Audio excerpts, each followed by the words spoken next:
Meeting of the Secret Council of Conservative Elders will come to order. First of all, great job in that whole denying the president his choice of day for a speech to a joint session of Congress thing. We got personal kudos from the leadership itself. Wow, John Boehner? No, Rush Limbaugh. You should have said actual leadership. Yeah, whatever. In any case, they're happy at the top. They want to continue to disrespect and insult this president in the most blatant ways possible. I gotta ask, is that politically beneficial? Who cares? They just love doing it. But we need to brainstorm some new ways to slap this president in the face. Anyone? I got it. While he's giving a speech, we yell things out. Yawn. Been there, done that. Joe Wilson, ring a bell? Hello? Think outside the box, people. Come on. I got it. During the speech, all the Republicans can casually light up cigarettes right there in the... Like it, yeah? Get the brand names on the cigarette packs on camera somehow. I think we can get us a big donation from the tobacco lobby. Okay. 2 birds, 1 stone. Love it. Give me more, people. What about beyond the speech? I got it. Whenever he travels, we insist that he ride on the back of Air Force One.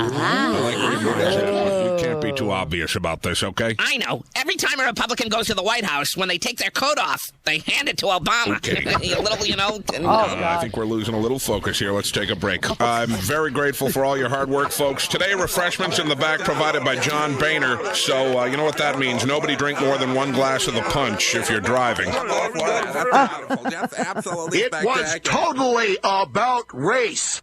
Unfreaking believable. But true. America has devolved. And that is an indisputable fact. I mean, there's just, you know, that for the first time in the history of the United States, the Republican Party put in jeopardy the full faith and credit of the United States, literally created a crisis, and then claimed to solve it by doing nothing, right?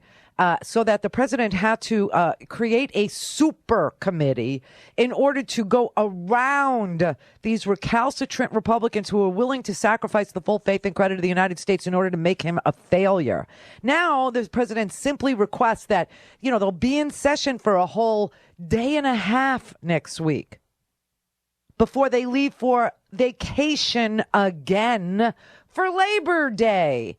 And the president's thinking Labor Day, labor, jobs. You know, maybe I ought to go and talk to them and show the American people that they're sitting on their hands while I'm in the Congress. So I'll request that they open up their door and let me in to address them on the issue of jobs. Where are their jobs bills? What are their ideas? Why is there no plan? I have signed, God knows, when we had a Democratic Congress for 5 minutes, I managed to do a Startup America.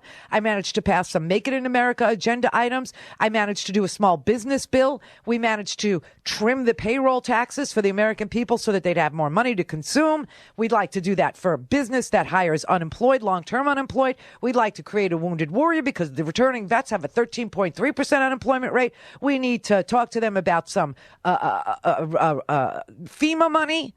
Because you got people in Vermont that are literally dying. We lost 45 people from these floods. We got, people displaced, isolated by these floods. We have all kinds of chaos. We got 2 storms out to sea right now that are headed towards the United States. One's coming into the Gulf of Mexico. We just had to evacuate all the oil platforms in the Gulf of Mexico because of this freaking storm out there.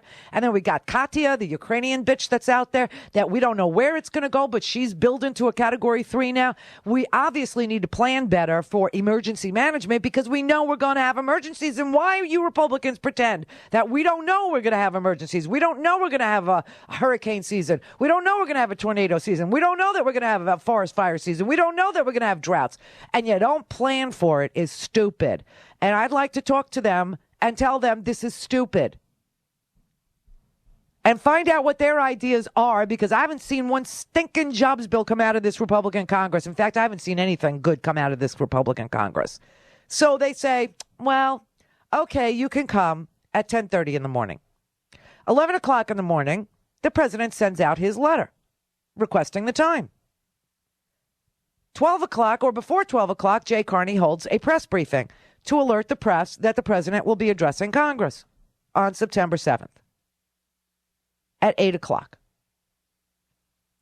Turns out there's a Republican debate at that time. Well, the Republican debate sponsors, NBC and Politico, say, great, this is a twofer for us. We're happy to do it. We will postpone the beginning of the debate from 8 o'clock until whenever the president's done, 9 o'clock, and we'll do it from 9 to 11. We like that. We think that's good. We'll get people seeing the president. We'll get people seeing the Republican debate all at one time. Won't this be great? Most people will watch on NBC, who is the sponsor, because they would want to go from the president to the Republican debate. Rush Limbaugh gets on the air and says, you got to put this president in his place. By the way, the president's place is president,